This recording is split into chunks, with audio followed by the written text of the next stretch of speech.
Screenless. The TV drama is imagined. The work and the guests are real. Making a soundtrack. Good morning, Dan. Good morning. Opening scene and action.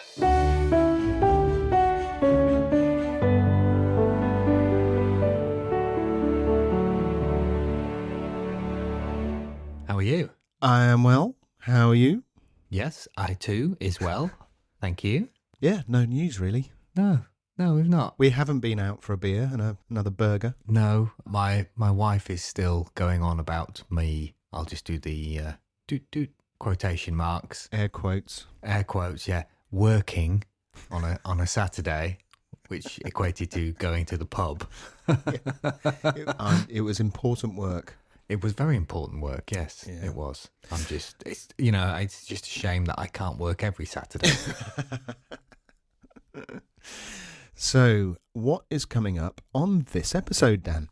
Well, we have the marvellous Steve Hughes, who not only is a fabulous director, he's also the king of analogies, interior decorating and baking. Really, really good analogies, actually. Yeah. And when he's not working, I think it's safe to say that you can find him either at the cinema or watching a box set. Yes, or possibly listening to soundtracks. I mean, what he doesn't know about film and TV scores is not worth knowing. Yeah, this is a man who is an all-in kind of guy, isn't he? Absolutely. He just dives into that world with a plum. With a plum, yeah. Where he got the plum from, we don't know. We forgot to ask him. Okay, enough. Yeah, okay. Let's cue the... What is it? Music! Yay! Cue the music! Cue the music!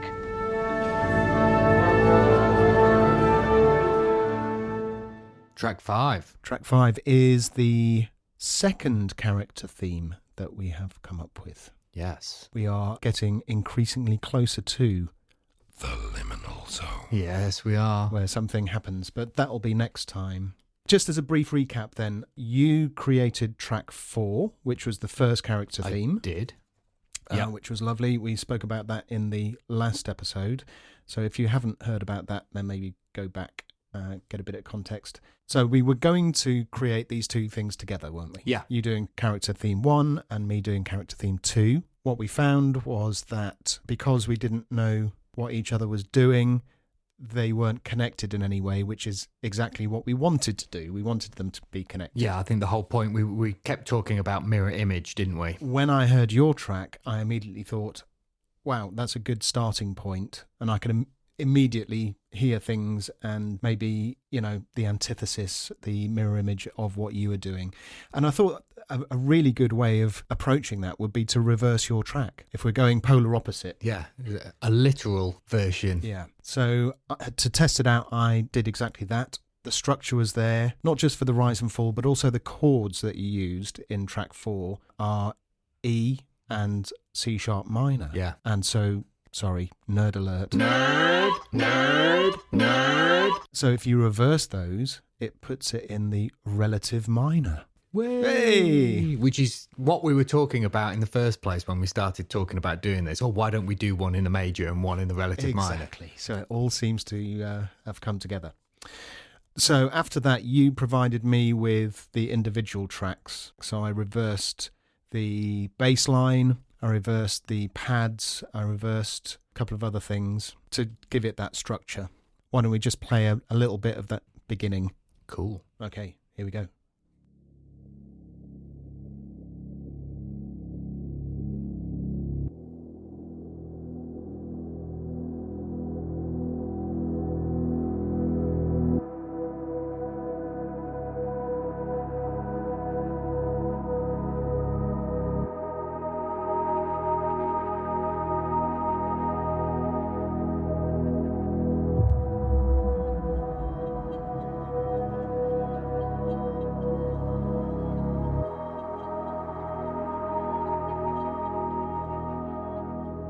After that, I put the track together. I added that piano on top and then moved into the second half, which was less of the just reverse track, but I used elements of yours to keep that feel going. There was some piano in there, wasn't there? There was, yeah.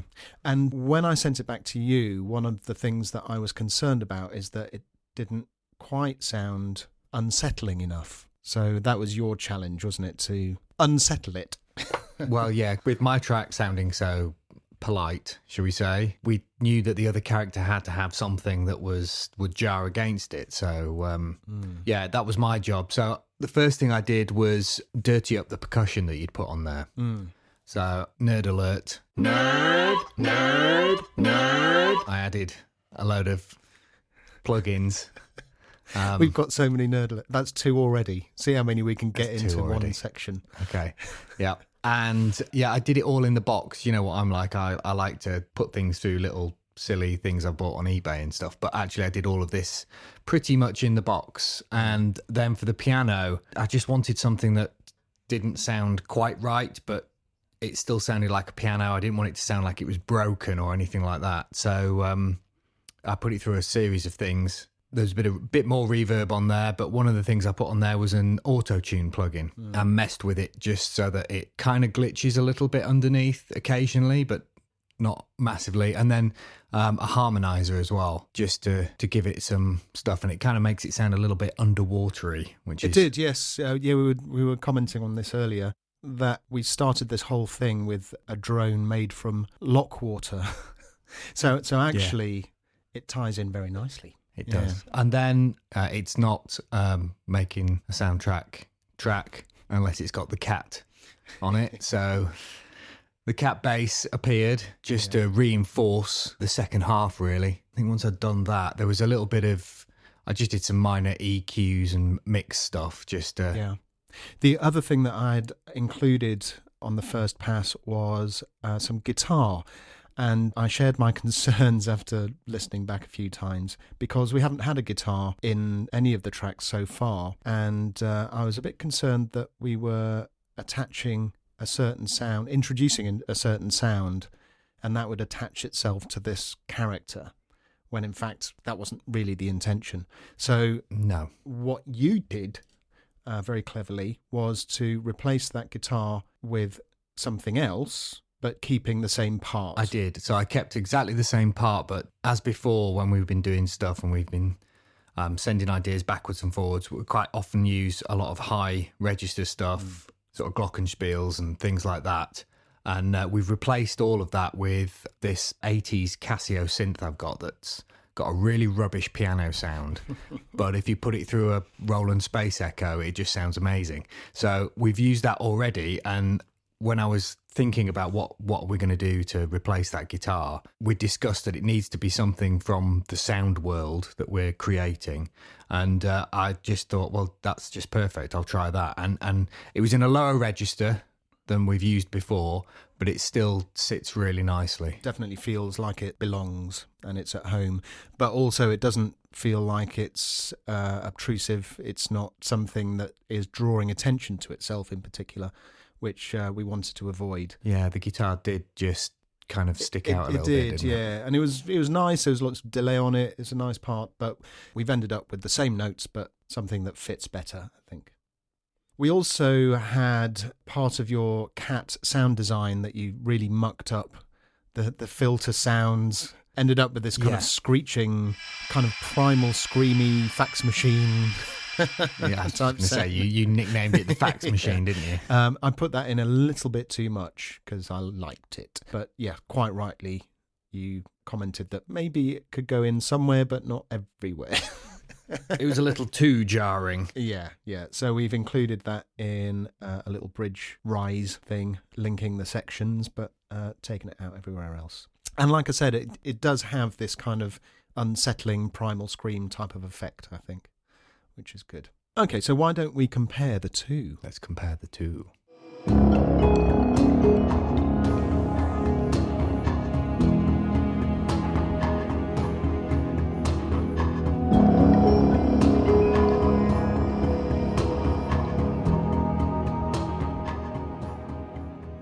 So that was the bit with the guitar in, and now the bit with the Casio replacement.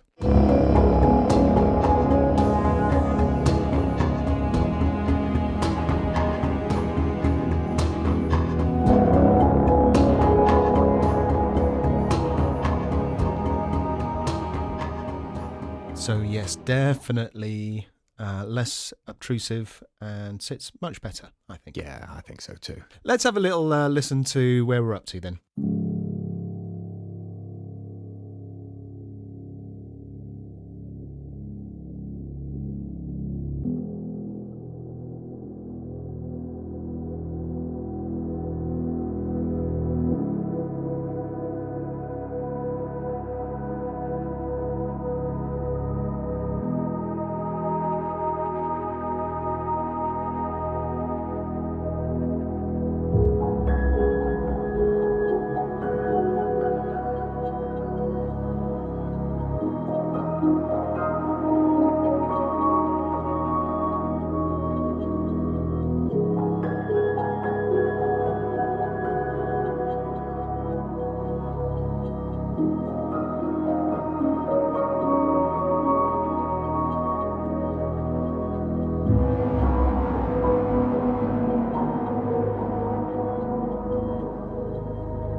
Great.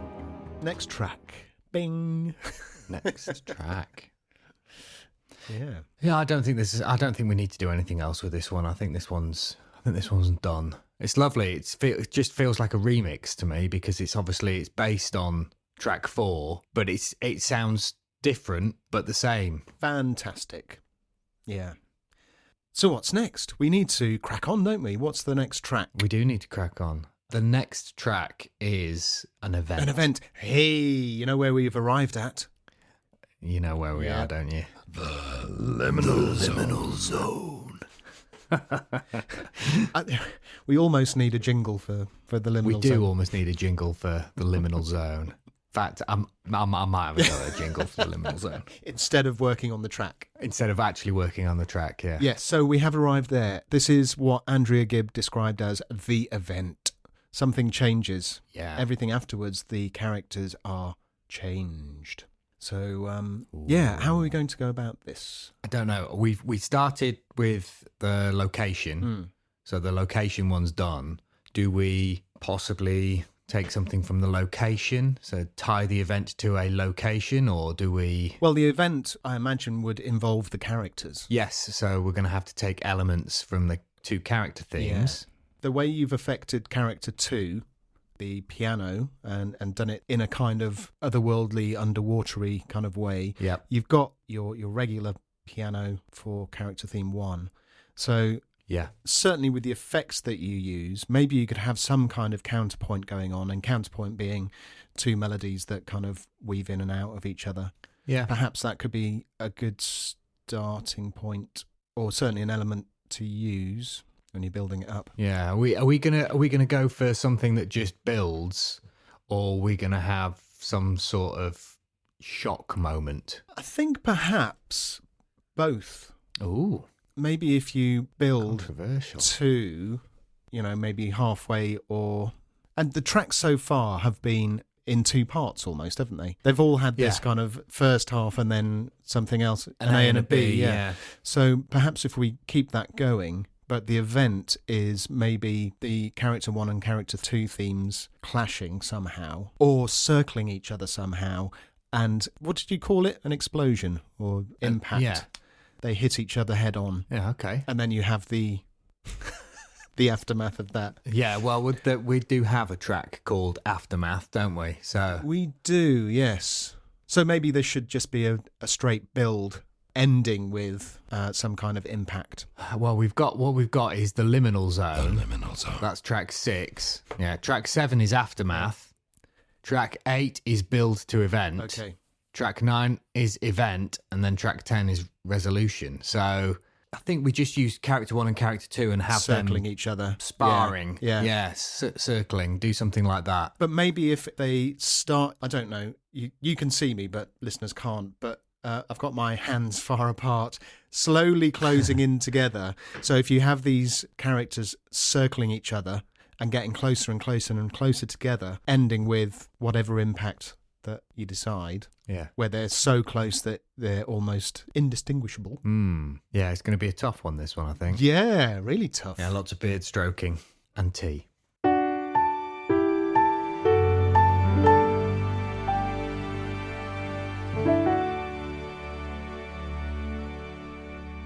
Steve is a UK-based director with over 100 episodes of TV drama under his belt. He's the lead director on Pandora, an exciting new sci-fi drama for the CW in the US, along with multiple episodes of popular shows such as Creeped Out, Doctor Who, Wolfblood, Casualty, The Athena, Midsomer Murders, Suspects, and Land Girls, and has been second unit director on Strike Back, Killing Eve, The Feed, and most recently Treadstone, the Jason Bourne spin-off. Welcome to the Making a Soundtrack podcast, Steve Hughes. Good to be here. Great to see you. So, let's get started. When did you first start directing, and at what point did you seriously consider directing as your career?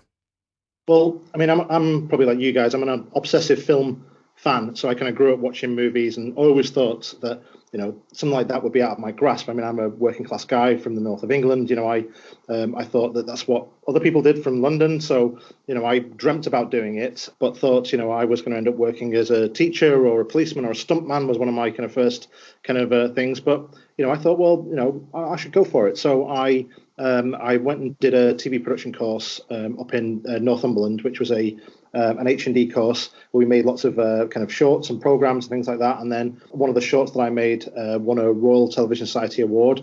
And I thought, well, maybe I could do this. So that's when I kind of really seriously started seriously considering it. But I thought, well, you know, I need a day job because they're not going to let me direct a Star Wars movie, you know, straight away. So I thought I'll learn editing. So I learned like a kind of a skill. And that's sort of been my backup career over the years, because working in TV is amazing, but, you know, you do need a sort of a backup because it's not a full-time job. Absolutely. Yeah. Some of our other guests have mentioned about diversifying and it being basically key to you earning a living. I was just on a mild side note. I was reading something about Patreon the other day because there's a lot of this funding the arts and other such stuff and helping the little guys do what they want to do and stuff. But there's only 2% of all of the people on Patreon actually earn above the minimum wage because it's so difficult. So I think you've got to look at all these things as an add-on to what you do, not a solution. I mean, you know, it's a great career and it's an amazing job. And the money is good. But if you're only working kind of 6 months of a year sometimes, you know, and, you know, my wife doesn't work, so I'm the only one who brings money in. So, you have to sort of sometimes have a backup job that will kind of, some people teach, you know, like actors will do voiceover work. So it's good to have a bit of a backup career as well. Yeah, absolutely. There's also the bonus discussed in previous episodes of if you diversify in that way, you're going to understand the whole production process a lot better as well, aren't you? Oh, completely, yeah. I mean, editing is like, you know, fundamental to learning how to be a director, because when you're shooting, you're editing it in your head. You know what all the building blocks are going to be. You know, you know what shots are going to cut together psychologically to kind of tell the story. And also, you know, you don't have limitless time when you're shooting, even on some of the bigger productions. You know, everything's still a bit of a rush. So you have to kind of cut your cloth. And when you're an editor, that teaches you when and how to cut the cloth. So, yeah, it's an invaluable skill as an editor, and that it's, like you say, it's a good backup as well. So, Steve, what does a typical working day look like for you? Well, when you're for a director's life, you know, you have when you're working, there's kind of 3 stages. You know, you have your prep, you have your shoot, and then you have post. So at the moment, I'm currently in kind of slightly gloomy Cardiff, about to start shooting Casualty. We've got our recce tomorrow, where we go out and look at the location. So tomorrow, my day will be that I'll get up at 6:30. I'll walk to the studios. Then we'll meet some of the crew members who I've met before. We'll get on a bus. We'll drive around the different locations, talk about any kind of technical things that kind of come up about lighting. You know, you don't have to be that specific about what your specific shots are, but, you know, people want to know, you know, where can we light from? Where can we park the bus? You know, do you want this carpet changing? That kind of technical stuff. And then we'll get back to base just after lunchtime, and then we have a production meeting where all the heads of departments sit around and you work through, any kind of things that come up. Again, kind of technical things, so there's no hitches during the shoot. And then usually I come home and then I go to the cinema, or I watch a box set of something. And then when you're doing the shoot, your normal shoot day is kind of 8 till 7. So, you get up again about 6:30, and you work till sort of 1 o'clock. You have an hour's lunch break. You're back on at 2. You work through till 7, and it's a busy day. And then, sometimes during your lunch hour or after you wrap, you might pop into the edit to sort of see how the edit is going, because as you're shooting, they're a day behind you in the edit. So you get an assembly, and you might give them a bit of a steer to sort of say, oh, it might be nice to sort of start this scene on this, or let's lose that moment, use that more of that shot. It's always good to let them kind of do a full cut by themselves, pretty much, just a bit of a steer. And then I come home and then I go to the cinema or watch a box set. And then when you're in the edit, you go in a little bit later, because even though there's not tons of time, if you've shot everything you want and you've got everything needed and there's no kind of glaring problems, then you can go into the edit and usually work from sort of 9:30 till 7:30, and then go home, have a burger. Cinema. Go to the cinema. That's the kind of the happy little merry-go-round that we live on. Brilliant. Yeah, it is. So obviously being a director, and I know it's different for film than it is for TV, but what is your ideal working relationship with a composer, from meeting them through to delivery? Well, as you were saying, it's very different in film, because film is more of a director's medium and TV is more of a producer's medium. So, you're usually brought on quite late in the process, and you're not always privy to a lot of those choices on who you get to choose for things. Sometimes you are. On a lot of projects I have been. And because I'm a huge film music fan, I'm aware of what composers are around, or if we get sent demos for things. Normally, the producers will go out to a composer's agent, and we get some demos sometimes, or we have a conversation with some people.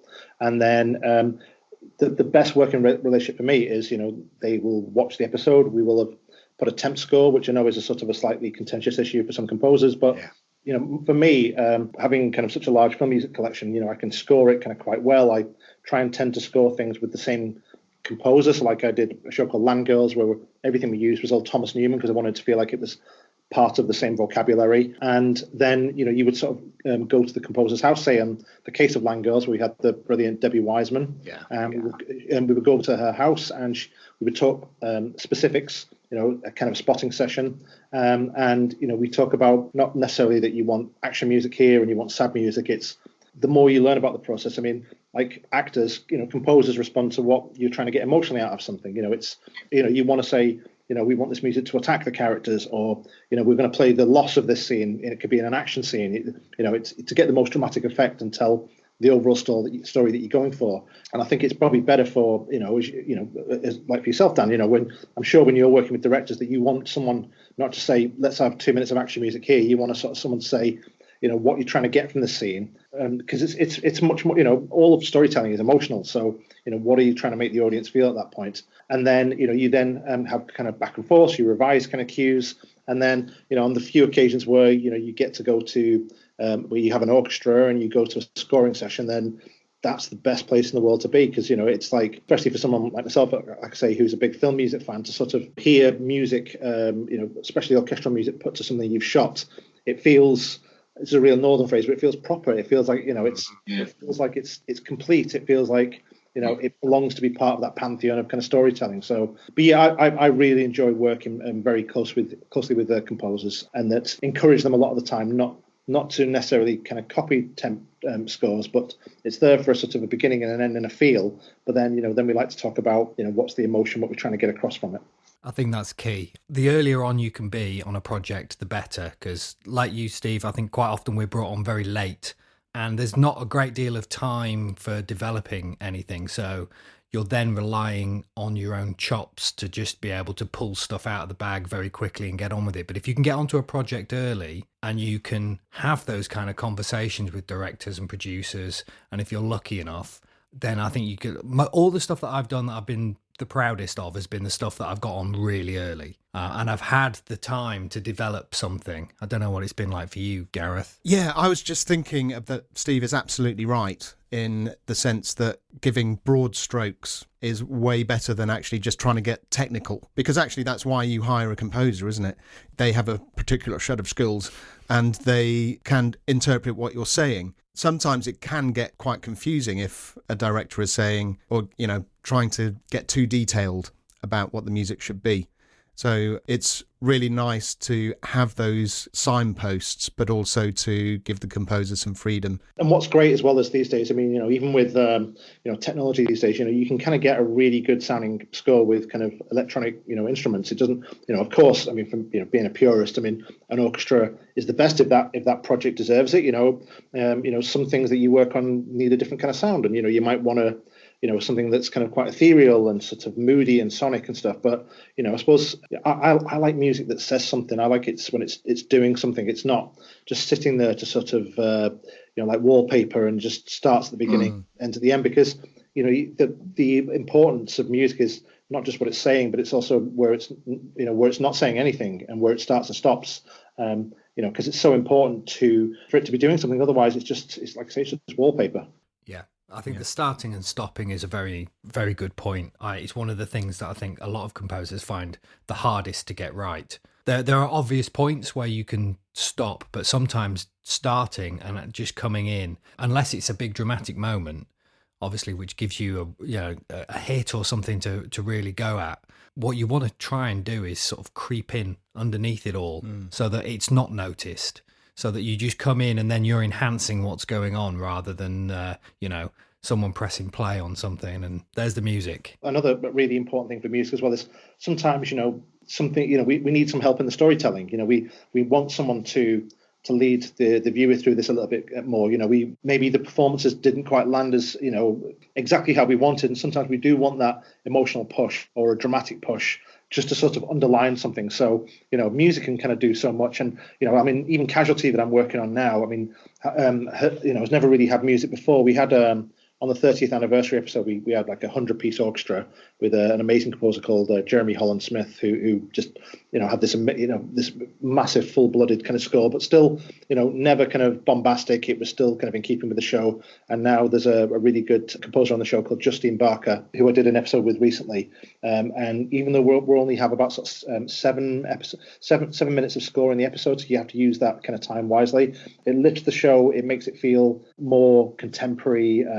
Because the score is a color in your palette, and that you can do so much with kind of camera angles and that kind of stuff. And then sometimes it really helps to have just this extra sort of flourish or something that just makes something kind of richer. But like I say, I think music should say something. I hate even though I listen to lots of big kind of action music and stuff. You watch the Fast and the Furious movies, whether you like them or dislike them, but there's music from the first frame to the last frame, and you get a bit desensitized. So yeah, I think it's about the choices that you make.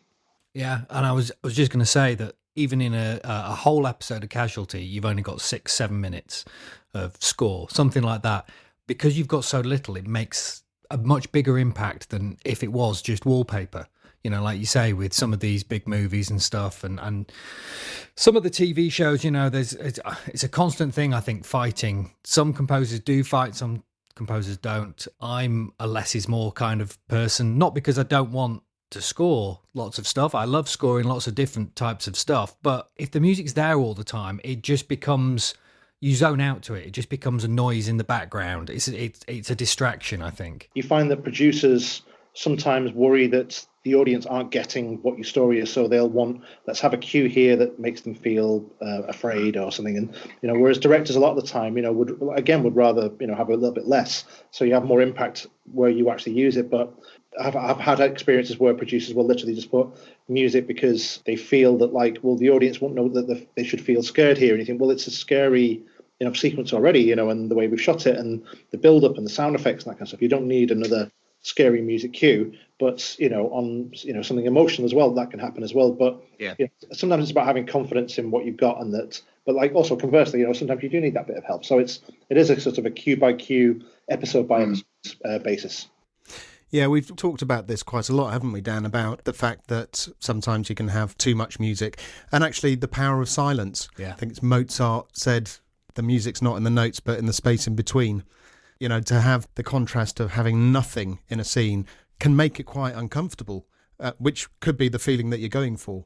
You can rely on the sound design a lot more, the Foley, and to build the effect that way.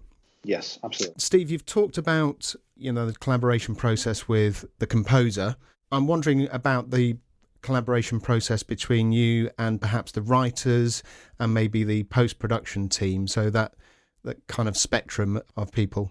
Well, normally, especially on a lot of the shows that I've worked on, even though I've been the lead director on a few shows, even when you're the lead director, you're still brought in a lot later in the process than people think. So, the analogy I always use is that, like, as a director, you're a bit like kind of an interior decorator. So the structure's already built, and you're going to decorate a block of flats or a bungalow or a sort of semi-detached house. So you can go in there and paint the walls and change the fixtures and put the sofas in and that kind of stuff, but you're never really going to change the structure too much because you're brought on so late a lot of the time. You're there to sort of deliver what's being written. So most shows, especially the ones I've worked on, directors have very little contact with the writers, which is a shame because I think kind of the better directors, you're there to sort of deliver what's required of you. You're not going in there with your own agenda, but sometimes there's a sort of a barrier there where you're sort of kept apart from the writers, weirdly, because there's not a lot of time and they can't really afford any kind of extra hurdles going in the way. But I think that some shows do let you speak to the writers, where you can also speak and say, what's the point of the scene? What are the story beats? Have I missed anything? Because you're there to deliver what the writer has written. You're not going in there with your own agenda. And then obviously with the shoot, you're very hands-on. And then with post-production, you have an editor that you cut with, and then you have several sets of viewings with producers who give you notes. And the majority of those notes are really, really helpful. There are sometimes where another one of my boring analogies where you, like the director being like a chef. So you've been given the recipe, and which is the script, and you've got the ingredients, which is the cast and crew, and you bake it, which is your shoot, and then you deliver it and say, here's the key lime pie that you've asked me to make. And then sometimes the producer then says, oh no, I want a steak and kidney pie. And you say, well, I haven't made you that because that's the recipe you've asked me to do. And they'll say, well, just scoop out all of the lime and all the nice stuff, and let's pile on all this kind of savory stuff. And you think, well, that's going to taste terrible. But so sometimes when you see stuff go out and you think, well, that wasn't that great, sometimes it isn't the director's fault. It's possibly because there's been a change in tone, or they've decided they want to go a different way on something, and that something gets delivered that's not the way you've shot it. You've shot it and it's been cut in a certain way, and then it gets I'm sure for like you, when you've been asked to write music, things change at certain things, and that's fine. It's still part of a process, and I think you've got to have a thick skin, and it's not personal. But then, the after you've finished doing the notes, then you either kind of give paper notes about the grade and the sound mix, and then on some shows you get to come back and review stuff. And on all the shows I've done, I did a sound dub review on Casualty for the last episode I did, and you watch through the episode, and I like to sort of watch a scene and then you review a scene and you say the atmos is a bit loud there, or couldn't quite hear that line there, or the music's a bit too quiet. And it's a sort of a process, and it's really freaky because you're in this kind of amazing kind of sound room where all these kind of great speakers, and then you watch it through like a kind of a domestic TV because that's the way it's going to sound at home. So you're not going to hear it in this kind of Dolby THX surround sound thing. You're watching it through a nice kind of domestic TV thing, and that because you want to be able to hear it the way people hear at home. So I really enjoy the process because I started out as an editor. I do enjoy the technical side of things, and that you can articulate what you want quite well because you've gathered all the ingredients and you've put it all together, and now you're there to sort of just to make sure that technically everything's clear. Yeah, I think just jumping on the whole sound mix and everything, I think my favorite part of the process is the dub. There have been a couple of times where it's, oh, actually, do you know what, we don't need this piece of music, and it's been one of my favorite ones that I've written or whatever, but it's always been right. They've taken it out and gone, oh, do you know what, yeah. It doesn't need it. But the dub is just that's just magic. I love that. I love where everything comes together. You've got the picture, you've got the sound, you've heard what the guys and gals have done in the sound department. There's all these amazing atmoses and stuff, and special effects, and and then the grade, because as a composer you get a cut, and the cut is always, I think we've mentioned this before as well, Gareth, you don't get any of the VFX or anything like that. No. So I remember scoring one episode of the Sarah Jane Adventures with Sam, and there's this grey blob moving across the screen like that, and it was kind of, that was supposed to be attacking someone, and it was just this grey blob, and then there'd be like this, ta-da! They wanted some sort of, real sort of shock moment, and it was just, and it was literally just a grey blob like that, and it's kind of okay. Yeah. But I love all that. I think it's fantastic.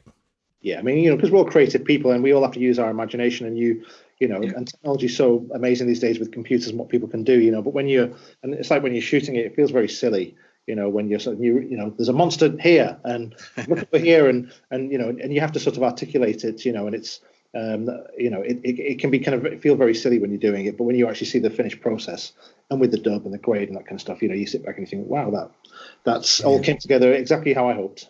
It also speaks to the collaborative process, doesn't it? That you're just trusting people to make the best of their job.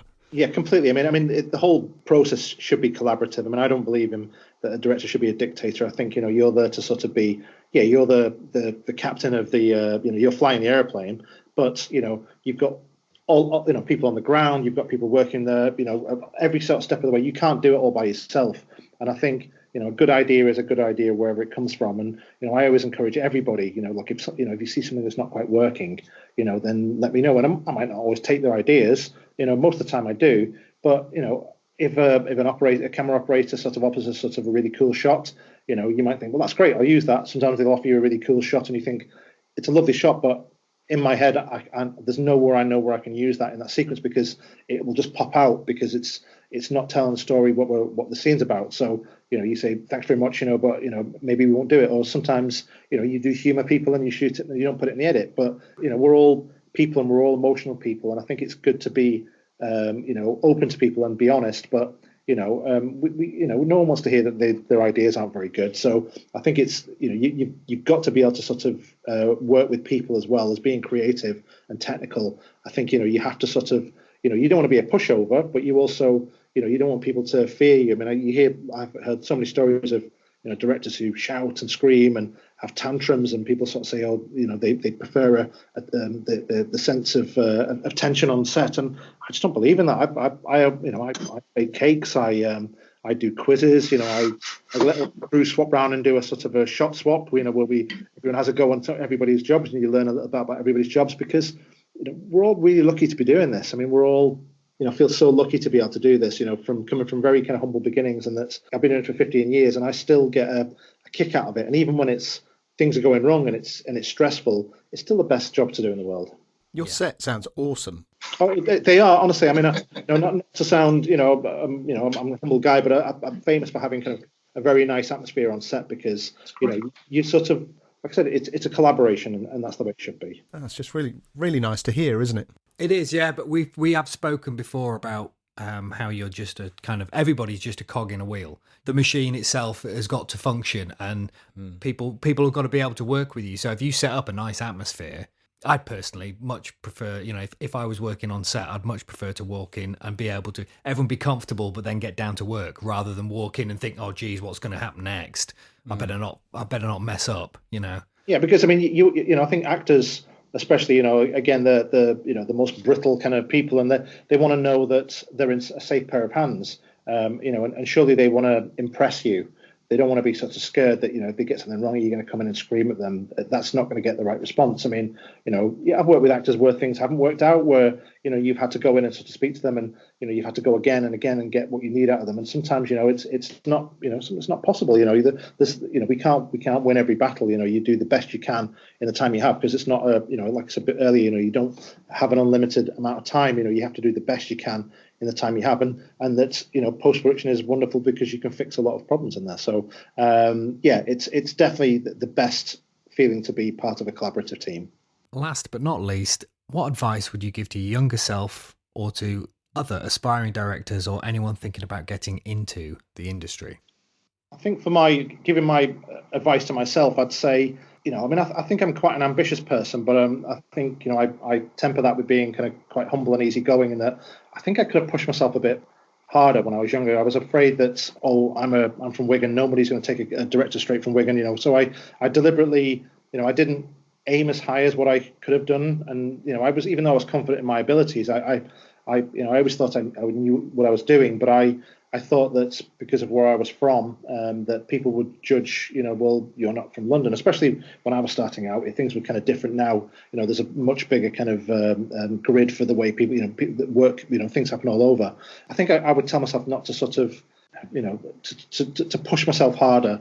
Like I'm, finally finishing a film script after years, and that, my friends always said to me, you could be making a movie by now, but because I've been very cautious, maybe I've been a bit overcautious about things. My feature script, I don't want to send it out to anybody until I think it's perfect. When it doesn't really matter. People want to read a script, whether it's, there's going to be rewrites, things are going to change, but because it's my first script, I'm extra cautious, and that I wish I didn't have that kind of quality. Is that I could have pushed myself a bit further.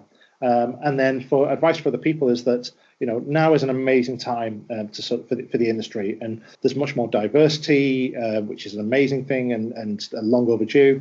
You don't need all this kind of equipment and the cameras, and you can shoot things with your phone. I mean, this is advice that everyone gives, but it's completely true. You can get your work out there, so much more easily than you could back when I was younger, and that's you can get chatting to people on Twitter and LinkedIn, and it is a good thing to build up a relationship with someone online and on social media, because I've got jobs with producers, because I've had a conversation with them over a year, little bits and bobs, and then they might you might mention something, and they might say, oh, we'll message you privately and say, we're looking for a director for this. So it's good to sort of maintain those relationships with people online, but also you've got to be aware that sometimes that door closes, and that you don't want to keep pushing yourself when someone isn't interested, because I watch things that people send me and actors reels and that kind of stuff, and I always I give everybody feedback. I watch everything that people send me, but I'm not promising anybody any jobs. It's like if people send me some music, I'm not going to then suddenly say, well, yeah, you're hired for the next job. But when we're looking, if I'm on a job where we're looking for a composer,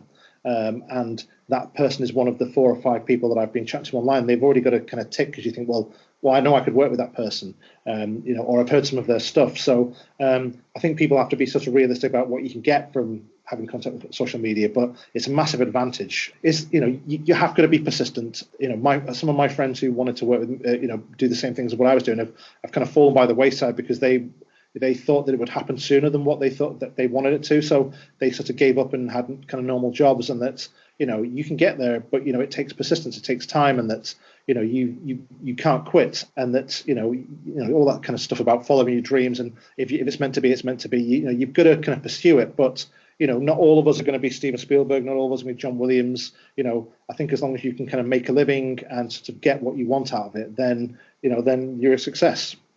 Yeah, absolutely. I think there's a lot of people that try these things, and they do get frustrated with how long it takes to get anywhere with things.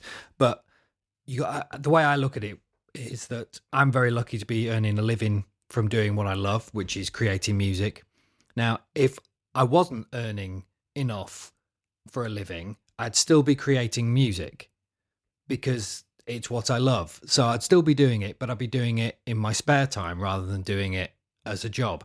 So if you're going to be doing it anyway, then you may as well be doing it and putting it out there, regardless of whether you're getting anything or not, because that's the only way you're ever going to get found, discovered. I think an obvious one recently is Stranger Things. The guys there, they're in this band. They've been going for, I don't know how long they've been going for, quite a while. And it just so happened that the Duffer Brothers had heard their stuff and temped the mood reel with their music. Hey, presto, boom. Now those two guys, not only have they got their band, which has had a massive bump, lots of people now know about Survive when they didn't before, but also they're getting all sorts of offers to do all sorts of TV shows. And so, it's win-win. And they've been plugging at it as a second job, essentially, for years before anything came of it. Yeah, I mean, it does take a lot of luck as well, because there are amazingly talented directors and composers and cinematographers who are massively talented, but haven't had that break because they weren't in the right place at the right time. Yeah. And it's heartbreaking, because people take it personally, and you think, well, am I not good enough? Well, it is. There's just so much luck, and people shouldn't take things kind of personally. It's like, all you can do is the best you can do. You can't affect the way other people are going to react to things. So people shouldn't be so hard on themselves. And also what you're saying about the social media networking, I think that applies to networking in general, doesn't it? People tend to, if they go to a networking event, they might assume that actually they'll get a phone call the next day because they've handed someone a business card and had a great conversation. And actually what you're doing is, by handing over your business card and having a great conversation, is you're saying maybe in a couple of years' time, that person might be in a room going, oh, I know who could do that. And so you just got to start those relationships and get to know people and be that person who is going to be good to work with. You could be at one of these networking things, and then the next day a composer could drop out, or the next day discussing composers, and you say, well, I met someone who was really interesting last night and I like their ideas. It's about luck. That doesn't mean that composer who met them is any better or worse. I mean, I don't feel like I'm that different a director than when I first started out. But now I have a bigger canvas, and you work on things with better scripts and better collaborators. But I've learned different technical skills and working with actors and stuff. But my kind of passions and taste has never really changed. So it's not like I've you learn some technical things, but I'm still the same person I was when I first started out. So it's tough for people when they are starting out, but we all started out, and that some people are going to make it, some people aren't, and that you're going to try your absolute damnness to kind of get there. But it is, going back to the start, it is good to sort of have a backup as well. Absolutely. Steve Hughes, thank you ever so much for joining us. It's been fantastic to hear your insights and your experiences. Thanks very much for having me. It's great to talk to you guys, and maybe we'll be collaborating in the future. Hey! Well, you know where we are.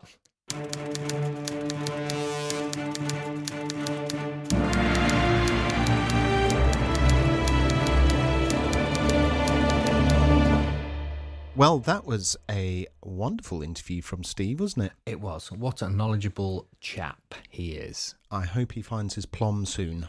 I'm sure the plum is close by at all times. Anyway, there was a tweet from last week's guest, actually, your brother, Sam Watts, and he said, catching up on making a soundtrack, just listen to the Noon with a Tune episode. What a great interview. So proud of how far Tristan has come since I first met him. Hard-working and super lovely. Definitely the right attitude for working in TV and film and for life in general. I think Sam's absolutely right there, isn't he? Spot on. Well, I had a message from Michael who just said, I've saved up the podcast to listen on a drive up to Edinburgh. Just brilliant. Very inspiring. Sam and Noon were ace. Well, that's a very nice thing to say as well. It is a very nice thing to say, isn't it? Keep them coming, people. Yes, keep them coming. We've got some lovely, lovely feedback so far, so thank you very much. Feed our egos. It's not about us. No, that's true. It's about me. And on that note, is that a wrap? That's a wrap. That's a wrap. How do you find us? Makingasoundtrack.com will tell you all you need to know. Links to the podcast, social media links, and there's information about us as well. And if you're enjoying the podcast, it would make our day if you could give us a positive rating or review. Or possibly, connect via social media. Always nice. And if you enjoy this episode, hit that share button and recommend it to someone. They'll thank you for it. Thanks for listening, everyone. Goodbye. Bye.